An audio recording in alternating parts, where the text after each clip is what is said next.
Olá pessoal, neste primeiro vídeo eu venho trazer para vocês dois palpites de peça para o próximo exame que vai acontecer no dia 6 de dezembro, já está bem próximo, né? Se ligue nas informações e vamos para o vídeo!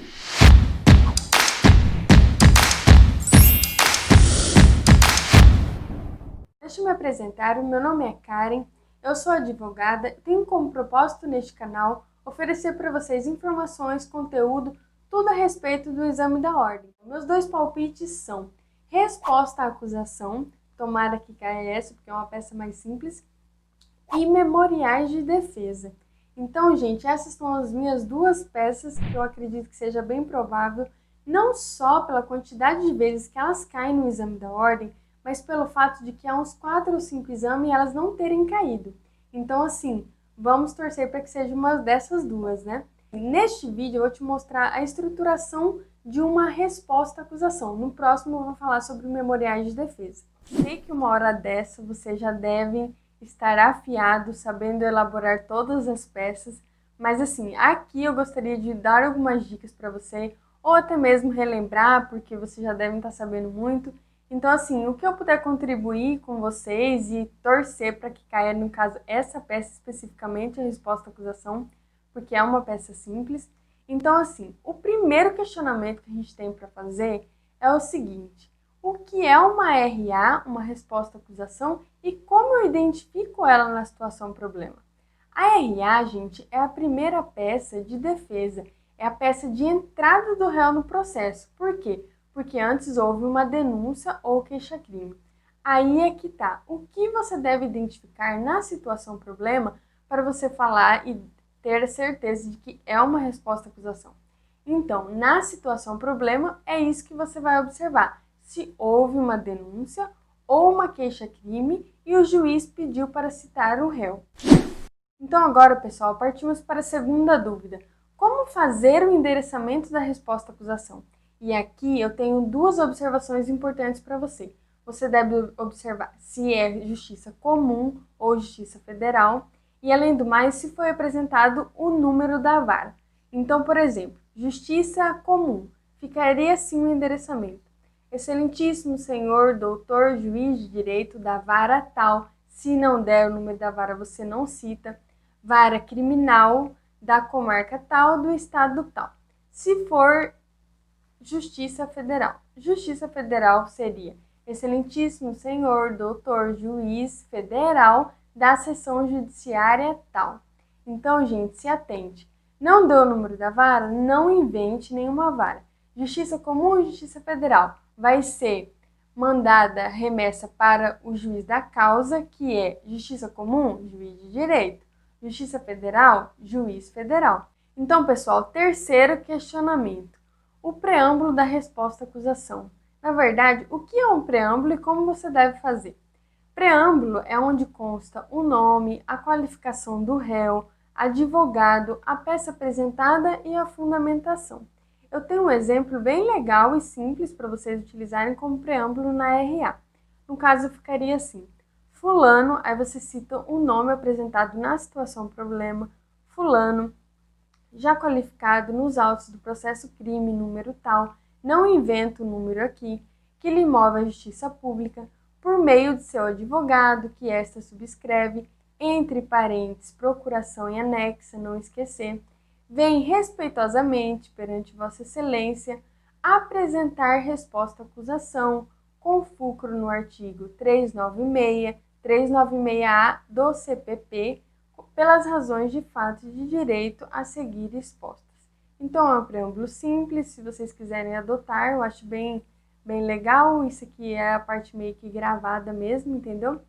Então, partimos agora para o próximo questionamento. No quarto questionamento é a parte dos fatos da resposta à acusação. O que você fala na parte dos fatos?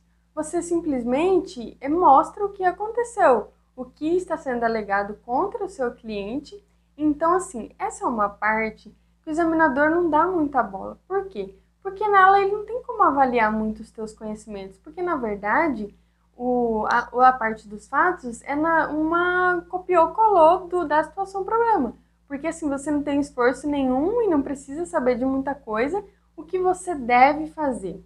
É uma dica, resuma, deixe de forma bem resumida a situação apresentada, não dê muitos detalhes, não perca muito tempo na parte dos fatos. Por quê?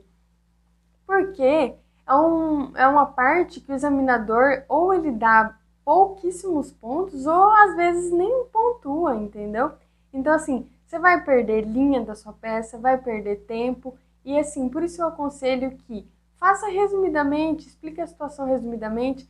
Claro que isso é uma parte que não deve deixar de existir na peça, porque senão perde toda a estruturação. E agora, pessoal, chegamos no quinto questionamento, a parte do direito da resposta à acusação. Essa é uma parte muito importante, por quê? Porque o examinador realmente vai testar, vai ver os seus conhecimentos. Então, o que a gente apresenta aqui? A gente apresenta as teses defensivas, o que você deve alegar em favor do réu, no caso do seu cliente, para a sua defesa. Então, o que acontece? Como você deve dar uma estruturada nessa parte. A gente costuma demonstrar da seguinte forma: você deve alegar as preliminares, as teses de mérito e as teses subsidiárias de mérito. Aqui eu vou entrar com vocês em cada uma. Então, assim, na parte do direito tem essa separação. Então, ficaria como? A parte do direito você colocaria preliminarmente. Não precisa pular linhas, não precisa fazer uma parte diferente, não. Você vai colocar preliminarmente. Aí, o que você vai alegar ali? Você vai alegar, você vai observar, na verdade, as condições da ação. Então, assim, preliminarmente, você vai ver algum vício que proíba que o processo corra, entendeu? Então, assim, sempre isso em preliminar. Por quê? As nulidades devem ser alegadas em preliminar. Porque na teoria e na prática, o que acontece? O juiz vai ler as preliminares e se ele entender que realmente há essa nulidade, as teses de méritos não vão ser nem apreciadas. Por quê? Porque o processo está correndo de forma errada. Então, ele deve parar ali, anular o processo ou anular da parte que ocorreu o vício. Então, assim, primeiro nós vamos alegar as preliminares, que são as nulidades, extinção de punibilidade, no caso da prescrição, decadência, percepção, que isso aí é muito importante. A prescrição, se cai, eu tenho certeza que é uma pontuação muito grande. Então, assim, partindo das preliminares, agora vamos para as teses de mérito. Nas teses de mérito, o que você vai alegar? Você vai alegar se houve uma excludente de licitude, excludente de culpabilidade, se você acha que o fato é atípico, ou seja, você vai alegar tudo que você acha que, assim, cabe a absolvição sumária do réu. Então, pessoal, terminada a tese de mérito, nós vamos partir para a tese subsidiária de mérito, ainda dentro da parte do direito. Tese subsidiária de mérito é onde você vai alegar que deve haver a desclassificação do crime, ou porque você considera o juízo incompetente, né? No caso, por exemplo, o processo está na justiça comum, você quer mandar para o juizado especial criminal, ou nos casos em que o réu ele está sendo prejudicado porque não está tendo benefício, por exemplo, do sursi processual. Então, essa é a tese subsidiária de mérito. Não necessariamente, pessoal, vai haver as três teses, ou uma nulidade, uma tese de mérito e uma tese subsidiária de mérito. Assim, a certeza é que na resposta à acusação não existe só uma tese. Ele não vai querer que você alegue só uma tese defensiva. Vão ser duas ou mais. Então, pessoal, nessa parte do direito, que é tudo isso, essas três partes que eu expliquei para vocês, caprichem nas teses defensivas, porque valem muito ponto, muito ponto. A prescrição é uma que vale bastante, você já sabe fazer aqueles cálculos prescricionais, então você tem que ficar afiado nisso aí, porque se cair, vai valer bastante ponto. Chegamos no sexto questionamento, que é a parte dos pedidos da sua resposta à acusação. A parte dos pedidos não tem muito segredo. O que, assim, você deve se atentar? Que você deve organizar os pedidos. E como é organizar os pedidos? Por exemplo, você alegou uma nulidade na sua tese defensiva, coloque em primeiro o pedido de anulação do processo. Você alegou uma excludente de licitude na tese de mérito, coloque em segundo lugar o pedido de absolvição. Então, assim, é a organização. Primeiro, nulidade. Primeiro, anulação do processo.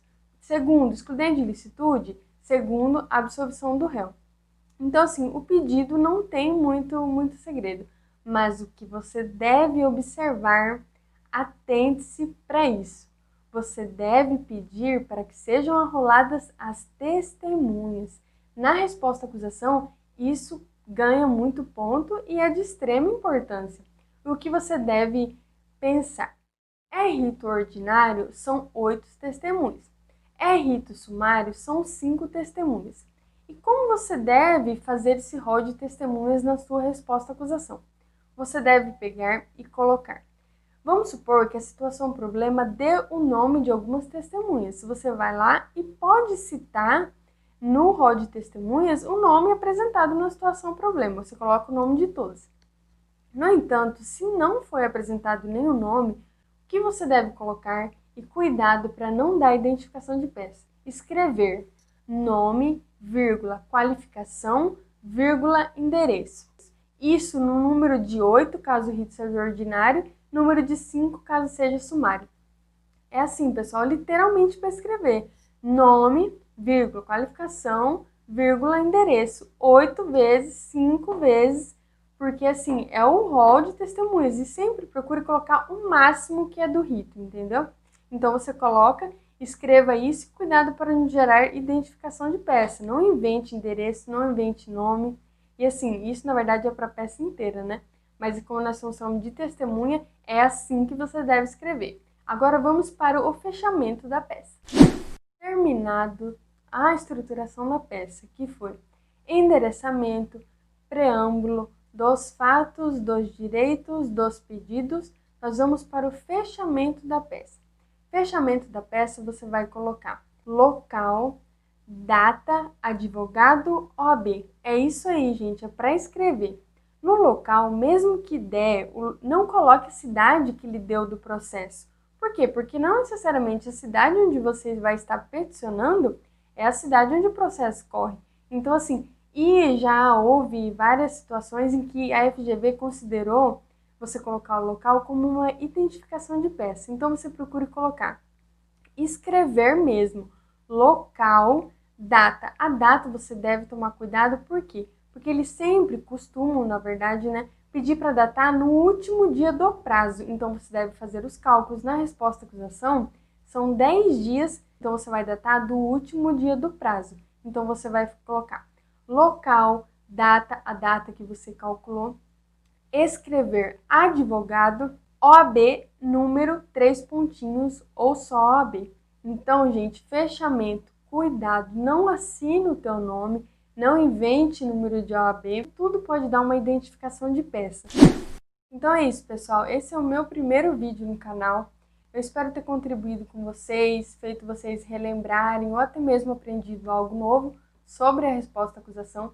Então eu fico por aqui, pessoal, me esperem no próximo vídeo, ative as notificações, deixe seu like para ajudar a gente, para nos incentivar a fazer mais, tanto jobs com concurso e eu para o exame da ordem. Então, tchau, pessoal!